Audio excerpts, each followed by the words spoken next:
નમસ્કાર, આપ જોઈ રહ્યા છો સ્પાર્ક ટુડે ન્યૂઝ। જૂનાગઢ કૃષિ યુનિવર્સિટી ખાતે ટેકનોલોજી અને મશીનરી નિદર્શન મેળો યોજાયો। ખેડૂતોએ ખેતીને વધુ સરળ બનાવવા અને ખર્ચ ઘટાડવા નવીન ટેકનોલોજી અપનાવવી જરૂરી છે।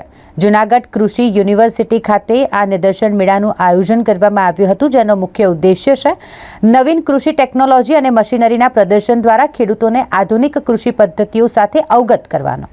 આ ટેકનોલોજી અને મશીનરી નિદર્શન મેળાનો ઉદ્ઘાટન સમારોહ જૂનાગઢ મહાનગરપાલિકાના મેયરના હસ્તે યોજાયો, જેમાં જૂનાગઢ કૃષિ યુનિવર્સિટીના કુલસચિવ સહિત અન્ય વિભાગના ડીન, વડાઓ અને અધિકારીઓ ઉપસ્થિત રહ્યા હતા।